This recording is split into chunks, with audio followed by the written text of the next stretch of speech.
안녕하세요, 파킹코인입니다. 오늘은 엘살바도르의 나이브 부켈레 대통령과 그의 파격적인 정책들에 대해 이야기해보겠습니다. 비트코인을 국가 통화로 채택하고 범죄와의 전쟁을 선포하며 심지어는 연임을 위해 헌법까지 개정한 그의 이야기. 그럼 시작해보겠습니다.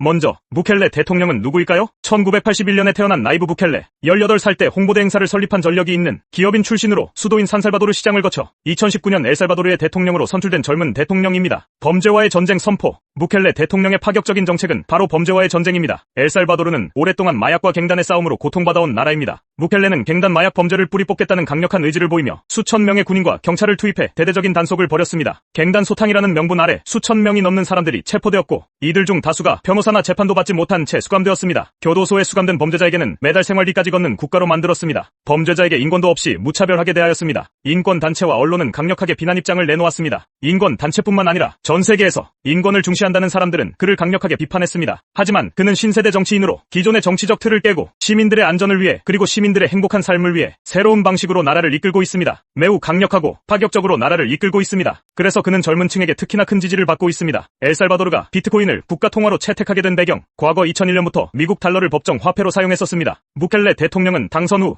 2021년 6월 엘살바도르를 세계 최초로 비트코인을 법정 통화로 채택한 나라로 만들었습니다. 그 이유는 무엇일까요? 부켈레는 엘살바도르 경제의 디지털화와 금융 소외계층의 접근성 확대를 위해 비트코인을 선택했다고 주장합니다. 특히 엘살바도르 국민들이 해외에서 일하며 송금하는 돈이 가계 수입의 큰 부분을 차지하고 있는데 비트코인을 사용하면 송금 수수료를 크게 줄일 수 있기 때문이죠. 하지만 비트코인 채택은 국내외에서 큰 논란을 불러일으켰습니다. 일부 국민은 비트코인의 변동성이 너무 커서 위험하다고 생각했고 국제사회에서도 비판의 목소리가 높았습니다. 특히 IMF와 세계은행은 비트코인의 채택이 경제에 미칠 부정적 영향에 대해 경고했습니다. 부켈레는 최초로 비트코인을 법정화폐로 도입한 뒤 11차례에 걸쳐 1억 715만 달러 상당을 매수했습니다. 수익률은 좋지 않았습니다. 엘살바도르는 비트코인 투자 후 투자액의 약 63% 손실을 기록하고 6,800만 달러 손실을 보았습니다. 인터넷 접근도 어려운 나라에서 무슨 비트코인이냐며 국민들의 거센 반발과 시위가 따라왔으나 그는 달랐습니다. 내일부터 우리는 매일 비트코인을 하나씩 구매한다라고 말했습니다. 매수할 때마다 트위터로 글을 남기면서 물량을 확보하고 있으며 비트코인 매수했다고 말했습니다. 2021년 비트코인을 매수하고 국민들의 비판을 받고 63% 손실을 보았지만 현재 약 1,000억 70% 수익률을 내고 있다고 합니다. 엘살바도르의 비트코인 사례를 다른 국가들에게도 큰 관심을 끌고 있습니다. 아르헨티나를 포함한 몇몇 나라들은 엘살바도르의 사례를 연구하며 비트코인을 법정 화폐로 채택할 가능성을 모색하고 있습니다. 처음에는 조롱의 대상이었으나 국민을 위해 비트코인을 법정 화폐로 채택하고 범죄와의 전쟁과 기존 정치적 틀을 깨고 새로운 방식으로 국가를 이끌고 있는 부켈레 대통령입니다. 엘살바도르는 헌법으로 5년 단임 대통령제를 규정하고 있지만